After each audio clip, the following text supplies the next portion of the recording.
All right, we're back. The Success for Life podcast. I don't know what episode it is now, but it's 100 and something. I don't know. We might be at almost 120 now. I am here with a special guest. We're diving into the medical field here. We're Dr. Douglas Steinbrech. We're really going to talk about a really, really interesting approach to building his medical practice. Really tackle the niche-based thing. So very entrepreneurial. And that's why we have them on. That's why we have these great guests on. They're always everybody's always a little bit different and have their own niche, and which makes it so exciting. Welcome, Doctor, to the Success for Life podcast. Thanks so much, Coach. It's good to be here. And I'm excited to talk a little bit about men's aesthetics today. Absolutely. And so I'll let you dive right into, just give everybody a little bit of your background, Sure. Maybe your education, and then how you got into, male aesthetics as your focus. Got it. So I was born, back in Iowa in the Midwest, small, like one-horse town. Really loved my background, loved my family. But it was time for me to go to medical school and then get some training. So I came out to New York, to NYU. And I loved the artistry and the creativity with plastic surgery. So I decided that's what I wanted to do. And I started my practice, and this is where it gets interesting. I said, hey, I want to do women's facelifts, and I want to do their mommy makeovers. So I set up a little office, Park Avenue, very fancy. And I opened up the doors, and it was like, put out a shingle. If you build it, they will come. And when I did all this training, everything, I opened up, it was crickets, nothing. No, I was like, hello, anyone out there? And I was really frustrated. And after all this work, getting in medical school, doing all this training, all these long nights in the hospital, I thought, what's going on? Am I a bad surgeon? Am I a bad person? Am I a bad doctor? Am I a bad surgeon? No, I had good training, really one of the best places at NYU. And then I started working with the guys. And what happened is things just really took off. And that's when I realized what you need to do in life. One of the things you need to do, especially as an entrepreneur, I know there are a lot of entrepreneurs out there, you got to find, you may be busting your head against a wall, and you got to find a unique niche, and that's what I found. Thank God, thank the Lord. I found something that was different from what everybody else was doing, and since then, after that, every time everybody goes to the right, I go to the left, and that's where it started all. It's so interesting, and I think that's one of the common themes of everyone we've interviewed, and from a business standpoint, is they had sometimes it's stumble and fail, and to get to where you got to go on your path, and obviously you found a unique niche that, if exactly what you did.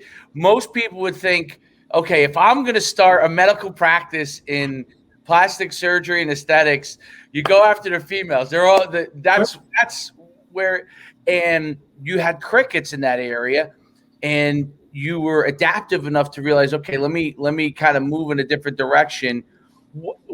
What kind of anything in your training, that helped you to kind of go in a different direction so quickly and be able to gain that great success?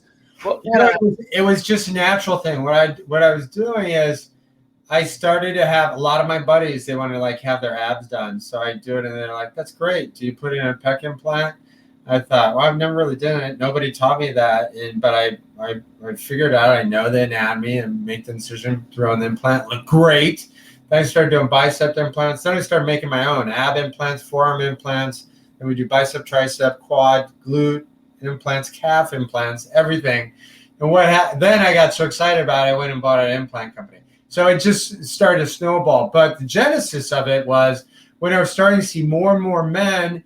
My office manager, she said, Dr. Steinbrech, you've got something here. We need to educate. We need to do a website. So I created a website just for men in New York. And that's when things just exploded. It was an educational website, but then we started seeing so many men, and we had great before and afters. And we made mailplasticsurgerynewyork.com. And then I figured like I always knew I was a hard worker, but I had nothing to work on because there was just so many people up and down. Right behind me is Park Avenue. Up and down Park Avenue doing the same facelifts, the same mommy makeups, same tummy tucks, the same breast augmentation. And there's just everybody was fighting over the same dog. That's what they call the red ocean. I found my blue ocean and nobody was there. Nobody wanted to deal with the men. And they just came storming into my office. So what we did is we saw it blow up in New York. We took the same website. We took down the New York buildings and we put up palm trees and a Beverly Hills sign up. And we started the website. And sure enough, the phone started ringing in Beverly Hills. So I went out there and my business partner said, hey, go out there and I love him. He's a great business partner. He said, go out there and give it a shot. Worst case scenario is you can take your family out and have some fun. And I said, I'm not going to go out there to have some fun. I'm going out there to kill it. So I went out there, and now it's been 5 years. And just last Saturday, good practice. You see like 3 or 4 consults. That's really great. Good. Last Saturday, we saw 15 consults, and we have 90 consults on the books for the next 3 months. So we're doing really well, and we're doing flush with surgery. So I'm able to pick and choose really the best candidates, really the best people for the right surgeries. And so it just blew up. And now I trained a fellow for the Chicago office, and you got to invest in these things, but you gain confidence, but then you got to invest in these things. And so I invested in a fellow who's great, Dr. Gonzalez. We just opened up in Chicago, Alpha Male Plastic Surgery, Chicago. And we're in this beautiful tower. It's right on North Michigan, right above, if you're in Chicago, right above the Neiman Marcus. It's prime. They call it the Viagra Triangle, because that's where all the businessmen are. So we're on the 21st floor overlooking the John Hancock building. It is just beautiful. So it's just hard work, but really, when I was just doing women, this is a key thing. I wanted to work so hard, but there was nothing to do. There was no substrate. There was nothing to do. It's like you're working at a factory and you're standing in front of the conveyor belt, and you want to work so hard to do this, but nothing's coming down the conveyor belt. And now it's like drinking water out of a fire hose. I'm just trying to keep up. Well, I think that the evolution, especially you had mentioned before we came on, you're about 12 years in. That first mover advantage you have is a huge component in business. First mover advantage, and I think they teach you in business school, but people don't realize how important it is if you have a niche industry. If you're the first person in that area, in that marketplace, makes a huge difference. And you don't always have to be the first, but the first to dominate is the best way to put it, right? Yeah. There might be someone that was in there doing something, but you were the first to really go and dominate, and then you start to develop your marketplace. Many years ago, when I first started my camp business, we were doing a unique thing within football camps, even though there's been a million football camps since the beginning of time. But we were doing something unique, which was the combine testing. This is a long time ago. And we had and we specifically focused on not the older kids, but the kids like in 9th, 10th grade. And we had a 6-year run before we had any competition. That's amazing. And that was the key to building our business, and sustained us through when everyone jumped into the marketplace. Then everyone realized there was a marketplace there, but it sustained us because we still had first mover advantage. So we were able to ride that wave, sure, as it invariably comes when competition comes in. What are some of the things that, as you're 12 years in, as competition comes in here and there in different marketplace, they see your success and they say, well, I can do that. Right. What you need, what I find you need is you need to always innovate. And the great entrepreneurs have never worried about the competition, because they know once the competition gets to you, you've already moved past it and you have the next idea. So one of the things was to go out and buy an implant company. Because what I was doing, I was writing a textbook. We wrote a textbook with I'm the lead editor. But then we have 68 other authors, the best authors from around the world for plastic surgery, just about men's plastic surgery. This is the first major male plastic surgery textbook. So I needed credibility. So I'm not just some charlatan out there. So they speak at the national conferences. I'm an educator. I'm on the board for our national society because I'm passionate about education. So you have to have credibility. That's one thing. Then you have to be a hard worker, but then you have to innovate. And I created a company called Alpha Aesthetics or Alpha Male Aesthetics, which I wanted to innovate and create new products and bring them to the marketplace that could make this new booming area, men's aesthetic surgery, do better and for people to get better results. And I didn't keep it. The other thing is, I know there are a lot of entrepreneurs that are on there. A lot of people don't tell people about their idea because they're afraid someone's going to steal it. You got to let go of that. No one's going to steal your idea. What you have to do is put something out there. And if you work on it, people, if they're really good entrepreneurs, they've got their own stuff they're working on. And I never realized it. Since I started doing more entrepreneurial things, I spend fewer times with like old friends. I love my old friends, but I spend more and more time with people who are thinking about business things like I am. And I've made a lot of really cool friends that they don't care about. They're stealing my idea. I don't even have to sign an NDA. They are more interested in hearing how another business person thinks, and they want to share their ideas. They want to discuss it. And I've made many new friends. I used to think that businessmen were just selfish and egomaniacs and all they care about themselves. I've met so many amazing, generous, wonderful, open people that have helped me with my business plans and wanted nothing out of return for me. They just thought it was interesting because they have an entrepreneurial side and a mind, and they're very interested and like discussing those things. So don't be afraid of your plans. And don't hide them away and do the mental masturbation thing and keep it in that same business plan you've been working on for 10 minutes and you haven't moved at all with it, because someone else will do it. And then the other thing is, if you work harder than the other person and you stay ahead of them, with our website, we have more content and we have more before and afters because of the innovative techniques that we've developed and because of branding, because of IP. I really feel strongly about branding. When you go onto my website, you will see it all over my website. Everything is alliteration. It's all TTTs, AAAs, total torso transformation, or 270 torso tuck.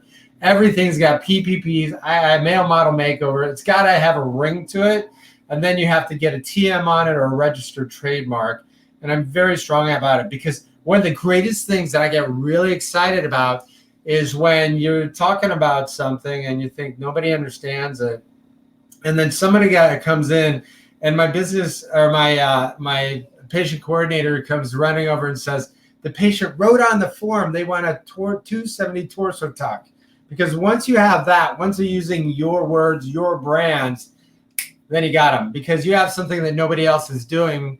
And then they will call up the competition and say, well, it says you do men's plastic surgery, but do you do a torso tuck or do you do body banking?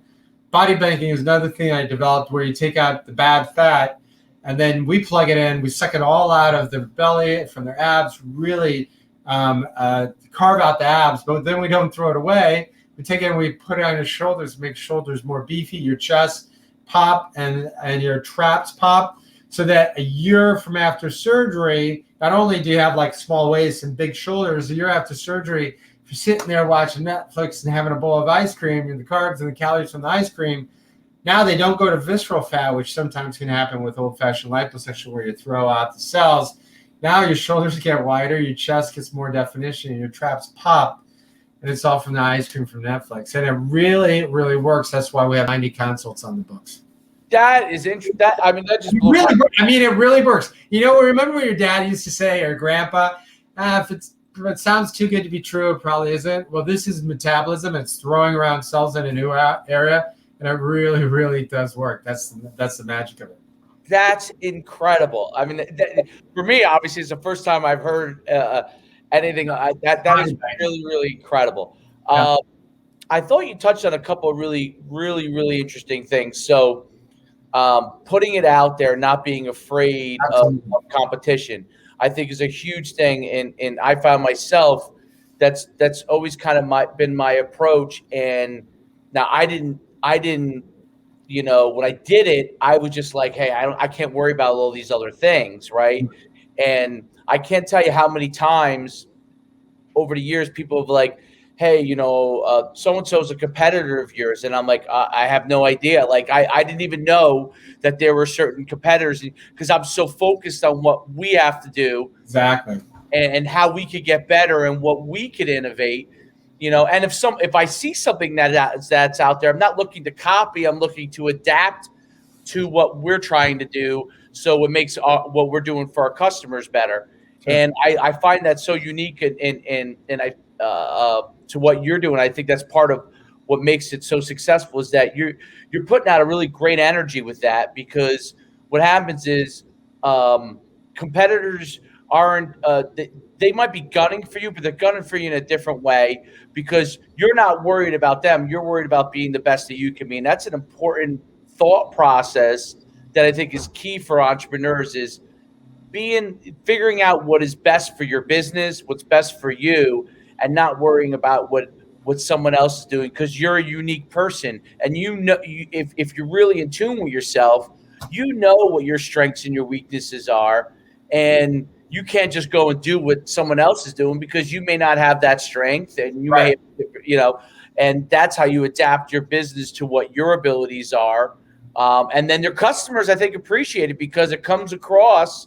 And I call mine, customers, but you definitely calling yours clients, and patients. Sorry, patients, and the patients making sure that they feel comfortable with you, because they know, okay, this is real. Like, this is someone I want to be around. This is someone I want to service me. Talk a little bit more about that. Yeah, well, one of the things that people can see is, and this is critical, when you're communicating your message to people, people relate to authenticity, and they relate to passion. When they see that I'm passionate, which I am, legit, straight up legit. I love my job. I love the techniques. I love my patients, my staff, my family. I love everything that I do. I feel so blessed I'm doing what I'm doing. I love plastic surgery. I love creating transformations for people. So I love my job. But people see that because I do a ton of YouTube videos.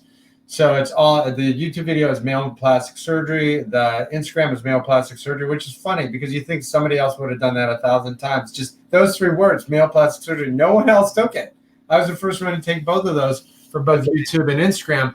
But which is another thing. I have a quick one. There's so many things that you think it's already been trademarked. One simple one that I trademarked, in addition to body banking and all these other things, male model makeover, nobody got that. I had this one of those slogan, turn fat to fit. Can you believe it? I just looked up. No one had ever trademarked the phrase turn fat to fit. That's amazing. We take the fat and we make you look fit. But anyway, when you look at my YouTube videos, people tell me all the time, they're like, the reason why I came to your practice is I saw how specific you were and you just wanted to do men. And I saw you before and afters are incredible, but it wasn't just that. They saw, when you talk about patients, I could see on your YouTube videos how passionate you are, and it comes through, and how authentic. Because I don't do these YouTube videos. We always talk about 80%. Get it to 80% and get it out. People always wait for perfection. Listen, I'm a perfectionist, but I don't want anything that looks too slick, too overproduced, that looks too commercial-like. Because then when we lose people, they don't think we're authentic, and also it takes too much time, too much production to get it to get it out there. And people would rather have something that is less veneered. They'd rather have something that is more authentic, and that I would definitely say compassion, or being passionate about what you do, having that show on your message. And also being authentic. And one other thing I was going to say, what you were talking about before, is you have to, if you have your niche, people try and compete with me and what we're doing, and they can't get up to it, because they're either not developing new techniques, or they won't jump off the cliff. I said, this is it. I'm going to do men. I'm going to be known for it. And I'm not afraid to lose the women. In fact, the dirty little secret is I'm doing more women than I've ever done before, when I had the crickets in the office, because I'm known for doing men so well. I used to do women and then do their husbands and boyfriends. Now I do the men and do their wives, and their sisters and their girlfriends. So I'm doing more women just because I do so many men. I just tell them, keep a secret. Don't tell anyone that I did your women's your women's facelift because I want to keep. It's about branding that message. So just make sure if you really want to dive into your own niche, you have to jump off the cliff if you really feel good about it. Because if you keep on trying to hedge and you want to be both, people will never see you as a specialist. I see people try and buy the Google terms for male plastic surgeon, best male plastic surgeon in Chicago or Houston or whatever. As soon as I go to the website, the first thing that pops up is a butterfly over here, and over in this corner there's a flower. Well, you're not going to, people Googled you for male plastic surgery and they see a butterfly and a flower, they're not going to buy your story. Then when they go to the gallery and they see a bunch of women's breasts up and down, they're not going to believe that you really are passionate about men's plastic surgery. So you got to jump off that cliff and really invest in it and really develop it. Yeah, I think that's critical. And whatever you do, whatever you're, absolutely, if you're doing camps, football camps, whatever you do, if you're going to be unique about that, you really have to I always say like penetrate and proliferate, dominate, because you just want to dig in and you want to dig down in the soil and get those roots out so far that you just choke off the competition because you have such a strong oak that you're doing. And you suck up the water from the ground so that you're always drinking that guy's milkshake. Well, I love the competitiveness, the depth of the business and how deep you can penetrate into your marketplace, I think allows you to then go into different tentacles. Like you could do women's plastic surgery because people are coming to you because you have become such an expert in something. And if you had gone the opposite route, you wouldn't even have the patience to be able to get there. So I think that's from a competitive standpoint that you end up getting both male and female customers just because you've had expertise and I found that is a critical thing. When your roots go deep in a certain area, people go, well, wait a minute. If you do this really well, if I came in, can you do this for me? Even I know I'm a female, but can you come in and do it? And obviously you have the expertise. It's just that your focus is a certain area. And I think that allows you to do all kinds of then mass levels of customization for different customers in different areas. Well, that's exactly what we want to do. I want to do all things aesthetic, all male aesthetics. So if we can go into nutraceuticals, if we can go into fitness wear, if we can go into creams, if we can do all these other areas, weight loss, training, all these other anything that has to do with men's aesthetics, men's fitness, men's plastic surgery. This is the platform we want to continue to build that out of. Talk about technology, and obviously, technology is a big part in your particular medical field. Yeah. Obviously, medical fields in general, it's expanding, but what you're doing, like honestly, 15 years ago, this would have never even been heard of, right? So within the male space. So talk about how technology affects your surgery practice and how you see that going in the future. Yeah, in a couple ways. First of all, people always think of technology as just being, like electro gadgets. Technology can just be the definition of technology is exchange of ideas, sharing of ideas to create a new, better product. That is the definition of what technology is. By me talking to you and you get it, we both get ideas, they come together and we're like, something new is sprouted out. That's the definition of technology. And it doesn't have to be an electronic gizmo that we all think is an Apple iPhone. It can be just a new tool or how we do things. And a lot of times it's like that old thing that need is the mother of invention, So a lot of times people make the mistake. They get a certain gadget and then they try and find a purpose for it. The better way to do it, and people at Stanford found that the better way to do it is to find a need, and then out of that need, find 50 different ways. And they went to a hospital and they're like, how do we make these hospitals more efficient? They found they start with 200 ideas and they got it down to 50, then got it down to 10. And then they go into the room and they get a team that has a bioengineer, a team that has an entrepreneur, a team that has an investment, a team that has a medical doctor. And they put them all in together a room, one of those whiteboard rooms that you see at Stanford or you see in California, where you just everybody starts driving. Give me 50 ideas. Then they whittle it down to 10. And so so and so. And then out of that, they figure out what would be the gadgets that then fix that. And a lot of times we end up just getting the gadget first and then trying to push it on people. I found a need. The need was men who want to have men's aesthetic plastic surgery. Then I started to develop all the products that would fit that need. And that's the way you end up doing it. And so some of the things that we found are just tools.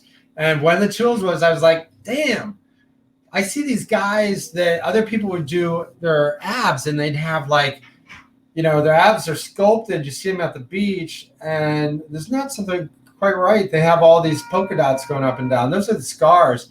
And the doctor just make an incision and then go like that and then make another incision. And they're like stuck like a porcupine. And they sometimes if they have darker skin, they can have hypertrophic or even keloids running up down. Nobody wants that, and it looks really bad. So I created these. I said I got to figure out something. So I created these naturally curved cannulas that can go underneath the skin and then pop up and then curve over. So everything from the belly. So I can sculpt your abs and even do abdominal highlights. I can sculpt your abs, and all the incisions are hidden in your belly button or hidden underneath your swimsuit. And through these specially shaped cannulas or round cannulas that go around the side of your body, I make fewer incisions. And that is technology to that. The other thing is implants. We are always making, and this is so ridiculously stupid. You got to hear this. They've only made implants that are made of one set of firmness. You a man, you a woman, you a caveman. I make implant for you, and it's going to be like this. No, women are softer tissues. Men have firmer tissues. So my company, if you can believe this, in 2021, we made the first set of implants that were made for women because we have the men, and we said, hey, women want softer tissues. They don't want something that you can feel in your tushy or anywhere else in your body. So we're the first company to make an implant that's a softer implant that's designed for women, or if men want softer, they can have it. But people have always made the same firmness for men and women. No one has ever done that. So that's technology. That's interesting. And as far as when patients come in, how do they embrace when you start talking about, so like, someone comes in for the first time, they think they saw, they read maybe your articles and they said, okay, this is interesting. I might want to do something here. How does that approach happen with them? Because I'm sure most of the patients are, at least their first time, are fairly unfamiliar with the process as a male. How do you get them to understand that this is specifically for them and different than what, the female process is? First of all, it's having a staff around you that we train for men. So men and women are different, and I love both of them. I love women. I love men, and I'm gonna make some gross generalizations, not sexist, but I'm just gonna say trends that we see with men, and we find that men tend to want to make a decision right then and there. Men tend not to be shoppers. They tend not want to check. Women are very careful with checking things out. Women are very smart. So they'll go up and down and look at 3 or 4 or 5 or 6 or 10 different plastic surgeons. Men don't want to do that. Men don't want to go and look at 15 different car lots. They've seen that Mercedes dealership on the corner of 56 and Park. They knew that when they got their big raise, when they worked and busted their tail off, stayed up late at night, came in early, hit all their quotas, they were going to get that big bonus that holiday season. And they've been walking across by that Mercedes dealership, or now that it got replaced with a Ferrari dealership downstairs, they know they have their eye on that. And they're going to walk in that afternoon. They're going to pick out the color, and they're going to get the keys for it, and then it's going to be delivered. And they want to have it done. They've been waiting for this day. Men are the same way with plastic surgery. They've already done the research. And a lot of men particularly men in business, they want like the best consultants. So they'll pay more money for a good consultant. And then this is what they do. They back up. They trust them. They don't micromanage them. They don't say, listen, I want my incision like this, and behind I want it done like this, and then on the left side I want it done like this. No, they say, I researched you. I know you're the go-to guy for men's plastic surgery. That's what Forbes calls me. I know you're the go-to guy. I trust you. I've seen my buddies have gone to you. I'm not going to second. You're going to be my consultant. I'm going to treat you like that. We're going to pay you a little bit more because you're the expert. And then they back away and let you do your thing, and they trust in you. That's the way CEOs, that's the way COs, CCOs, I call it C-level plastic surgery. C-level plastic surgery. They treat you as a consultant. They back up. They hire you. Then they let you do your own business because they don't have the time to do it. That's the way more men, some women who are in that C-level thing think that way as well. And when I say any of these things, I'm trying to be very careful not to be sexist, but we do see some differences. And same thing for the office, for how we deal with men. We tell men, and I'm the same way. This is very important. I do not care. When I go to a restaurant, I go to a steakhouse, I want the meat, I want the steak cooked the way I want it and brought out warm. I don't care about a sundae with a cherry on top. And I tell my staff, these guys do not care about the cherry on top of the sundae. What they care about is that you heard the order of how they wanted their steak cooked, and that's how they cooked. And if it's not done right, you can't make up with it with a cherry sundae that they didn't even want, right? I could go into a place, and there's a place, if you go in a place and they cut your hair, and 3 people ask you for a Diet Coke, and not a single person brings you a Diet Coke, that's not good service. You might think that you're doing good service. But if you go in a place and someone says, hey, I want to answer all your questions, and when you get home, I'm going to write you an email with a quote, and you're going to get it by the time you get home in your email. And they get home, and it's the email with the quote is in their email box. They like that. That's what they want, rather than 3 people offering to bring their fancy Diet Coke or their fancy drink, and none of them shows up. What do you do to maintain the high level of customer service? Because obviously, as you grow and you have 3 offices in 3 of the biggest cities in the country. Like you said, you have 90 on the book already appointments from surgery standpoint, which is a ton.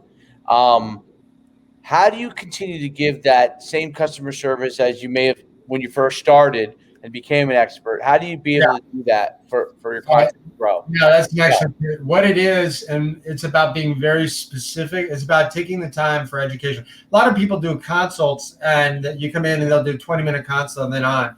We spend an hour and a half with the patient to really educate them, and some maybe an hour, but most of them are an hour and a half to really educate them, really listen to them, and really dig down and dive down to find out specifically what they want and to answer all their questions. And Joseph, who's one of my main patient coordinators, does an excellent job at that. And then the other thing I do is I push back a little bit. I tell them clearly what I can do and what I can't. I tell them about the limitations, and I always, that old-fashioned phrase about under-promising and over-delivering, so that what we want is on reveal day, we play it down. We don't overpromise. We tell them what we are doing and what we're not doing. We have very, very specific communications all the way through, so that when they come out, they're like, wow, you hit it out of the park, doc. I know you really underplayed it, which people know our trick. I know you really underplayed it, but you hit it out of the park. This is what I want to hear. When they take that off, we want to hear, you surpassed my expectations by so much. And that's the secret to customer service, by keeping their expectations down and letting them know the challenges. The mistake is to do the opposite. Maybe because our reputation, and maybe because of the hard work that we've done and the websites and the before and afters that we show on the website. Maybe people know they know they're in the right place. But when they get here, I push them back and say, listen, your skin is not the quality of your skin, your age, your diet. Like, there's a lot of challenges here. This is going to be a very challenging case, and I'm not sure we're going to get where you want to be, or I'm not even sure I can do this case. I'm not sure these hands can deliver what you think you can. And by being very clear or saying you're not a candidate, I will do this and this and this, but I will not do that because you're not a good candidate. We're not desperate for surgery. We were very specific about what we do, but I always push back and I under-deliver, because when we open it up, they're like, wow, you really did it. And that's always what we're looking at. And when we deliver that, or when can I do anything for you? Please use my pictures for the website. Please let me write a good review for Google or for whatever website that you want. When they really want that, and they say, and also for my staff, it makes me cry when they say your staff was really amazing. They didn't miss a beat. They crossed all their T's. They dotted all their I's. That is what we don't always get it perfect. We don't always get it right. We try the best we can, but most of the time we can deliver on what we promise. Very interesting. Now, the number one product, like someone comes in, what is the most requested product that you guys have? Dudes? Yeah. It used to be body banking and abs, and then body. So, the ladies have with the Brazilian butt lift, right? So they used to just throw away the fat. Now they throw away the fat, and what would happen? Women would come back with a big gut, like 9 months pregnant. That's because remember that bowl of ice cream makes their tummy come out. Now that they plug it back here with the Brazilian butt lift, which I also do, then now the women stay skinny here because it all goes to the tushy, and they're like, hey, the doctor is a hero. I do the same thing with the men. It goes into the shoulders and the traps. The shoulders just get bigger, but their waist stays tiny. So body banging used to be the most requested one, along with the male model makeover, taking away the fat from here, taking the fat away from the cheek, and really sculpting that jawline. And we have a ton of videos on YouTube for our male model makeover. Now the most frequent one really is getting to be our torso tucks, because all the guys come in and they have a nice butt, they have nice legs when they turn 30 or 40. But what happens is they develop that muffin top. That muffin top comes around. They look like a mushroom, right? And it's not their butt or their legs. They look pretty good. For the women, they need a whole body lift. They got to bring out the pants. But for the men, it's about tucking the shirt into the pants, not about bringing out the pants. So for them, what we do we're doing a lot more our torso tucks. And that's taking all that excess fat that goes around the middle, that whole muffin top, taking all the fat out. But that's not enough. Now we have the skin is just after 20 years is hanging over the belt. We have to take out all that skin. We usually do a 270 or we do a 360 torso tuck. Because what was happening, Coach, is people were coming in. The guys are coming in. I do all the liposuction. And they're like, Doc, you didn't get all the fat out. I still have a little bit in my belly. I have a little bit back in my flanks and my love handles. And I said, sorry, dude, that is excess skin. We got to tuck that down. And they go, okay, I don't care. I don't care. Whatever it takes, just do it. So I said, it's going to be a scar. And they're like, I don't care. I'll tattoo it. I have hair, whatever. But I want that to come down. And this is one of the kickers about men's plastic surgery that no one ever realized is women will freak out if you give them an incision around there. Men don't care. Men, they got their own thing going on. They have their own job. They have their own salary. They have their own. They're the boss of themselves. Women do not. It's not women. It's society's emphasis on women and them to accept other people's opinion. That's a problem. That's not a problem with women. That's a problem with society on women. Right. But men will give a hoot. They're like, I don't care if I have a scar. I'll tattoo it. I'm hairy. Who cares? I want to look great in the bathing suit. Go ahead. Give me that torso tuck.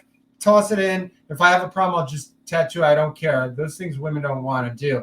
That's why we're busting the seams with men's plastic surgery, because they don't care about that stuff. That's so interesting. It's mind blowing how you built this business and how you continue to like dominate the industry from that standpoint. And I love your competitiveness, because the goal is to win. And yes, and in your case, to crush. We must crush them. Very cool stuff. Good way. Really, really cool stuff. Really interesting. I definitely have to do a follow up with you in the future. Tell people where. First, show your book again so they can take a look at that. And from Amazon Prime. There you go. And these are all my patients. Oh, that's interesting. These are all my patients And I'll tell you why is because the publishing company was like, got really scared. Everyone's like, all this hashtag me, this, me, that, and everything. And people are really getting so freaked out about, because, Too much. Yeah. I love good lawyers, but God bless, the United States, we love to sue people like a little too much, like back off, let people lead their lives. So our publishing they were so scared with even with stock photos that someone would have a problem being on the front of the cover. So I said, hey, I'll reshoot the whole thing at great expense because I'll put on real patients and my patients and get their consents, and we're all good. But people can find me to answer the question at Instagram at Male Plastic Surgery or Dr. Steinbrech. DM me. I love to meet new people, see all of our great before and afters and all of our techniques, and me talking about plastic surgery on men's plastic surgery. We'll see you in Los Angeles, in Beverly Hills. We'll see you in New York on Park and 56. We'll see you in Chicago on North Michigan. And then you can also see us on Facebook at Male Plastic Surgery. Perfect. I mean, those are 3 premier places to be able to come see us. So I really appreciate you coming on and sharing. Absolutely.